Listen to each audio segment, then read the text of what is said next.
Shalom mes bien-aimés, c'est maintenant l'heure de manger la parole de Dieu. Et la parole de Dieu que je vous propose qu'on puisse manger ensemble en ce jour, c'est celle de Proverbe 10, le verset 22. Et je l'ai intitulé « La bénédiction qui enrichit ». Lisons maintenant ensemble cette parole de Proverbe 10, le verset 22. Et nous allons la lire dans la version Louis II. C'est la bénédiction de l'Éternel qui enrichit et il ne la fait suivre d'aucun chagrin. Amen. Donc ici, la bénédiction qui enrichit, on voit que c'est la bénédiction que Dieu lui-même donne. Et cette bénédiction-là que Dieu donne, la Bible dit qu'elle change notre situation, elle change notre vie, elle nous rend prospères et elle n'est suivie d'aucun chagrin. Ça veut dire dans cette bénédiction, il n'y a pas de peur, il n'y a pas d'angoisse, il n'y a pas de souffrance, non. Mais elle est là véritablement. Non seulement elle nous enrichit, mais elle nous rend joyeux, elle nous rend heureux. Et cette bénédiction, c'est que Dieu seul qui peut la donner. Amen. J'aimerais qu'on puisse aller plus loin pour comprendre cette bénédiction, la bénédiction qui enrichit, la bénédiction que Dieu donne, qu'on puisse ensemble regarder l'histoire de la bénédiction de Jacob par son père Isaac, qui est racontée en Genèse 27. Et cette histoire nous permet de bien comprendre cette bénédiction qui enrichit, la bénédiction que Dieu donne, mais également les dispositions dans le tabernacle nous permet également de comprendre un peu le mécanisme de cette bénédiction qui enrichit. Amen. Et donc au départ, le père Isaac qui doit bénir, il est aveugle. Ça veut dire qu'il ne voit pas. Donc on comprend tout de suite que la bénédiction qui enrichit, la bénédiction que Dieu donne, c'est une bénédiction. Elle ne regarde pas notre physique, non, ni notre couleur, non, mais véritablement, c'est une bénédiction qui est aveugle. C'est d'autres éléments qui rentrent en ligne de compte. D'autres éléments que l'œil ne voit pas. Ce sont des éléments qui ne sont pas accessibles à la vue, que l'œil ne voit pas. C'est pour ça que le Père qui doit bénir ici, il est aveugle. Amen. Donc, bien aimé, au départ, le père Isaac, c'est pas Jacob qui veut bénir. Il veut bénir le jumeau de Jacob, c'est-à-dire Ésaü. Donc on comprend et il va dire, parce que par après, c'est Jacob qui va recevoir la bénédiction. Et pour l'expliquer à Ésaü, il a dit à Ésaü, et on va le lire ensemble. Il a dit à Ésaü, dans le livre, dans Genèse 27, mais au verset 35, il dit, ton frère est venu avec ruse et il a enlevé ta bénédiction. Amen. Donc ici, mes bien-aimés, Isaac est en train d'expliquer à Ésaü que son frère Jacob est venu avec ruse et il a enlevé la bénédiction. Donc pour nous dire tout de suite qu'au départ, la bénédiction que Dieu donne, ce n'est pas à nous que Dieu veut la donner. Il veut la donner à son fils Jésus-Christ. C'est Jésus-Christ qui doit recevoir cette bénédiction. Et donc, tout comme Jacob, nous également, on doit procéder par ruse pour enlever cette bénédiction. Et donc, maintenant, nous allons voir de quelle ruse est-ce que nous devons avoir pour pouvoir enlever cette bénédiction, la bénédiction de l'Éternel. Amen. Donc, on a vu ici que la première chose que Isaac demande à son fils Ésaü pour le bénir, il a demandé à son fils d'aller chasser et du gibier et de venir lui faire un beau mets qu'il mange et qu'il soit rassasié. On comprend que, mes bien-aimés, pour nous bénir, notre Père, l'Éternel Dieu, il doit être satisfait de notre attitude. Ça veut dire que notre attitude doit être une attitude agréable. une attitude que notre Père aime, que celui qui bénit aime. On doit se comporter de la même façon que la personne que le Père veut au départ bénir. Et la personne que Dieu veut au départ bénir, c'est son Fils bien-aimé Jésus-Christ. Donc ça veut dire que nous devons regarder l'attitude de Jésus-Christ et nous devons imiter Jésus-Christ si nous voulons recevoir la bénédiction de Dieu, la bénédiction de l'Éternel, la bénédiction qui enrichit. Amen. Et le deuxième élément, donc c'est ce que Jacob va faire. Mais peut-être avant d'aller plus loin, la Bible nous dit que quand Isaac est en train de dire toutes ces choses à son fils Ésaü, va me chasser un gibier et tu viens faire moi un plat que j'aime, que je mange et que je sois rassasié afin de te bénir. Et Jacob n'est pas là, il n'entend pas la discussion entre Isaac et son fils Ésaü. Par contre, la maman Rebecca, la maman des enfants, d'Ésaü et de Jacob, elle est là, c'est elle qui entend la discussion. Et lorsqu'elle entend la discussion, elle va faire appel à Jacob pour lui dire, voilà ce que ton père veut faire. Mais écoute-moi, écoute tout ce que je vais te dire et fais-le. Comme de sorte que ce ne soit pas Ésaü qui reçoive la bénédiction, mais que ce soit toi. Amen. Et donc la mère qui est présente ici, ça nous parle du Saint-Esprit. Parce que la Bible dit que le Saint-Esprit, il connaît Dieu, il connaît les profondeurs, les désirs de Dieu.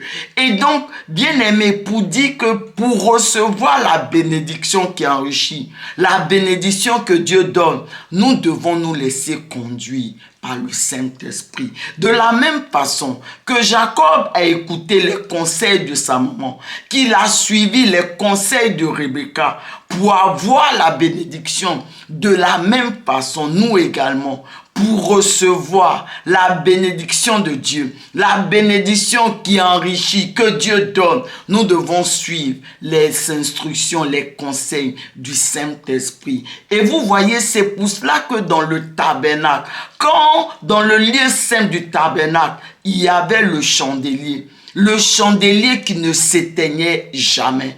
Et ce chandelier-là, il représente la présence du Saint-Esprit. Pour dire quoi, mes bien-aimés? Que véritablement, nous devons être des hommes et des femmes qui marchent, non selon la chair, mais selon l'esprit. Nous devons être des hommes et des femmes vraiment qui sont remplis de l'esprit, qui marchent selon l'esprit, qui n'accomplissent pas les convoitises, les désirs de leur chair, mais qui accomplissent véritablement la volonté de Dieu. Des hommes et des femmes qui sont morts en eux-mêmes, qui meurent en eux-mêmes pour laisser le Saint-Esprit les conduire.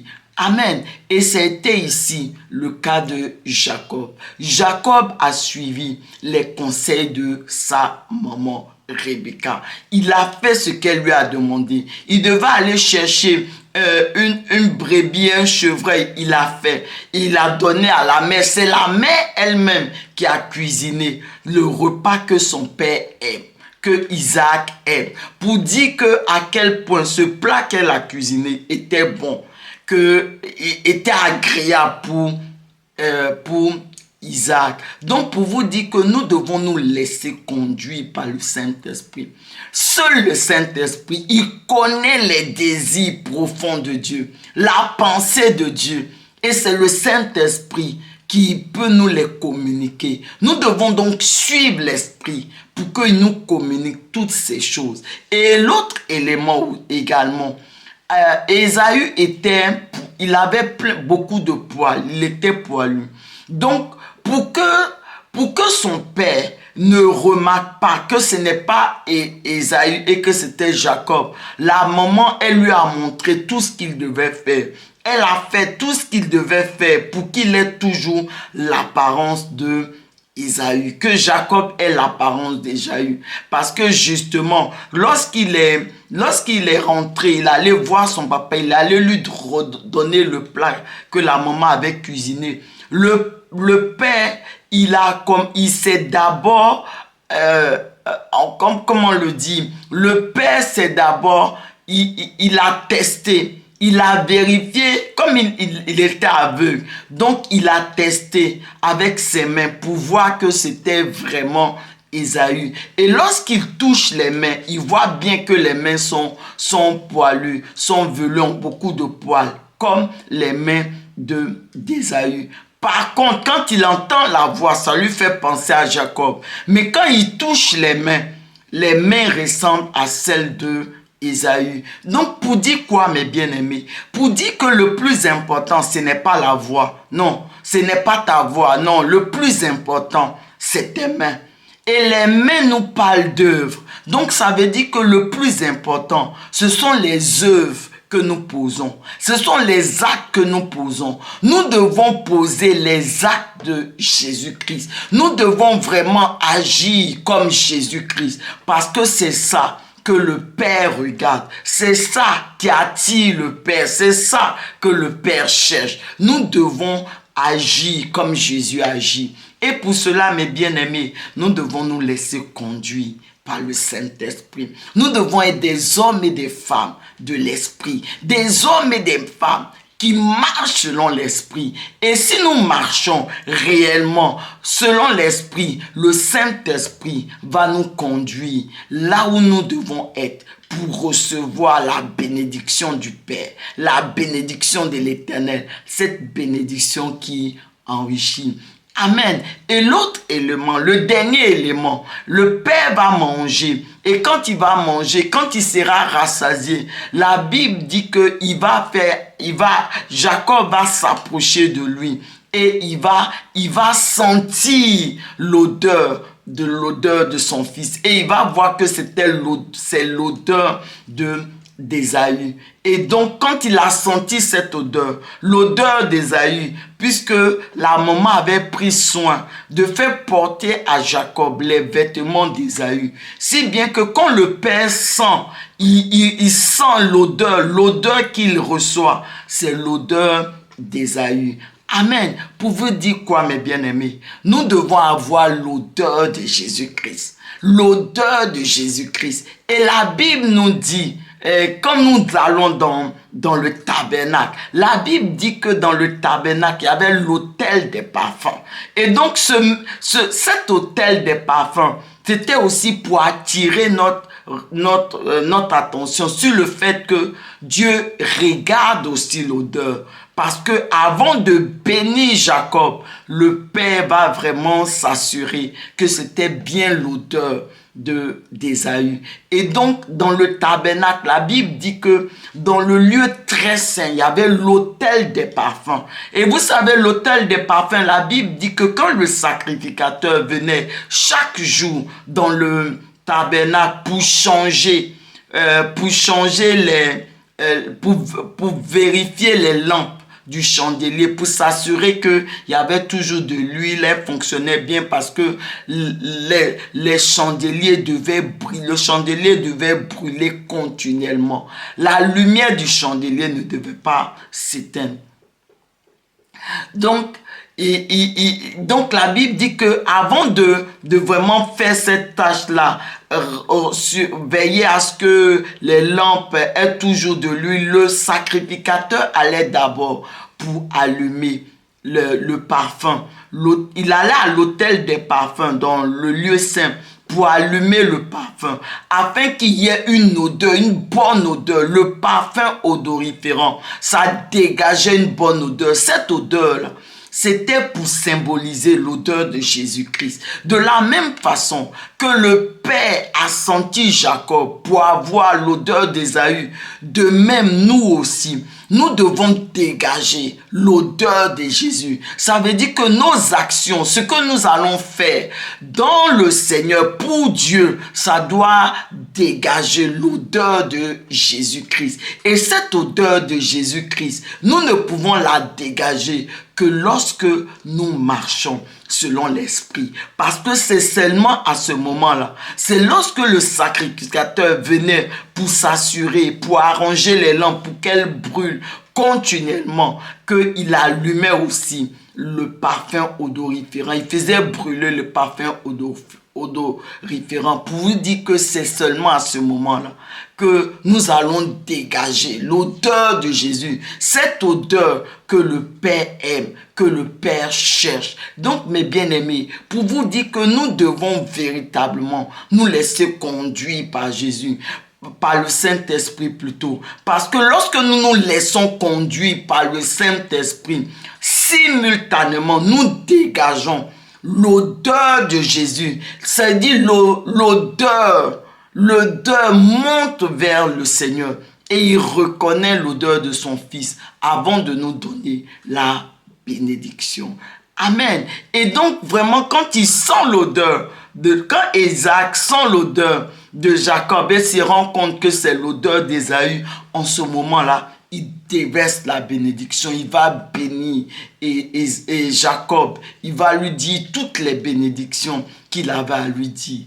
Et quand il va finir, Jacob va repartir, il va sortir, il va partir. Et la Bible dit que quand Jacob va partir, c'est en ce moment-là que Ésaü va arriver. Il va faire le repas, il va aller donner à son père. Mais au moment où il donne à son père, mais son père se rend compte, il dit, mais qui est là? Et Ésaü dit, c'est moi, père, j'ai fini ce que tu m'avais demandé. Et c'est en ce moment-là, Isaac se rend compte que en réalité c'était Jacob qui l'avait béni. Et malgré toutes les insistances d'Ésaü, Ésaü lui a dit, Père, bénis-moi, parce que Isaac lui dit, mais j'ai donné toutes les bénédictions à ton frère. Il était malheureux. Il dit, Père, tu n'as quand même pas une dernière bénédiction pour moi. Bénis-moi, bénis-moi.